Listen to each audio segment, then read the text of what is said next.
to Skype lesson. This video will be the first of a three-part series learning about four-part chords, omitting the fifth note. This video is a direct extension from my video series on bar chords for the guitar. In this video, we will learn the major seventh chord, omitting the fifth tone of the chord. The main reasoning is that the chord shapes are more economical to use and easier to navigate, and definitely gets more of a traditional jazz sound than using full bar chords. In addition, the fifth note of the chord that are being presented in these videos are expendable, meaning they really do not define the chord and are not a necessity to the function of the chord. These shapes that you will learn are used extensively in jazz and in more eclectic rock and pop songs. The chords that are presented in these three videos are called four-part chords. The reason being is that each chord has in theory a root, a third, a fifth, a seventh, or a sixth. I would like to start with the major seventh chord's root position, meaning the root of the chord is the lowest note being heard. So today we're going to investigate the G major seventh chord, the C major seventh chord, and the F major seventh chord.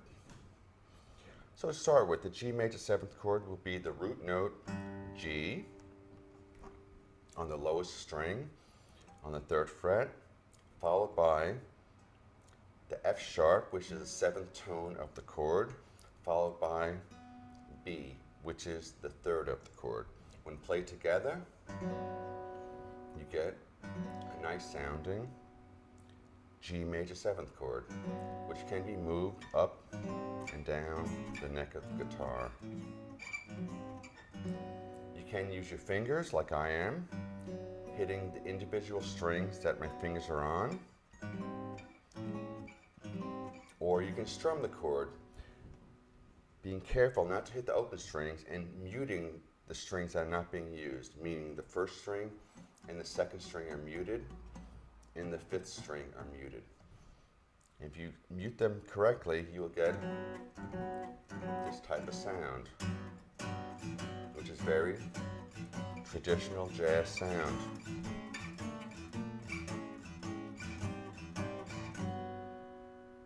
So plucking them individually is one way. Strumming them by muting the strings that are not being used is another way. And again, they can be moved up and down the neck. So one more time, G, the root of the chord, F sharp, which is the natural seventh of the chord, and B, which is the third of the chord, G major seventh. I would like to move down a string to the fifth string on the note C. That will be the root of the chord, the B, which is the seventh of the chord, and the note E, which is the third note of the chord. Played together, C major seventh, C sharp major seventh, D major seventh, and the root is on the fifth string. Again, by muting the strings, you can get an effective sound that way also. Once again, C, fifth string, the root, the B, which is the natural seventh, the E, which is the major third, C major seventh.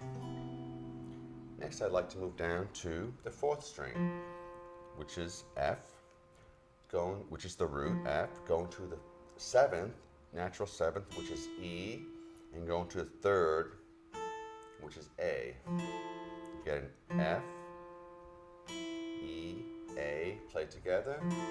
You have F major seventh with the root being on the fourth string.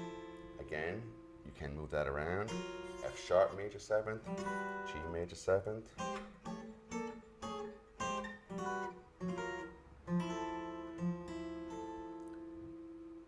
root, seventh, third. Let's recap some of these chords. G major seventh, root, seventh, third.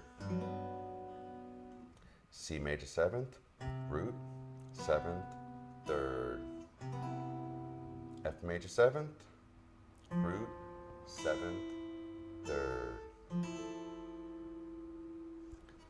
This concludes the first of a 3-part video series on 4-part chords with no fifth. I hope you enjoyed, and thank you for watching.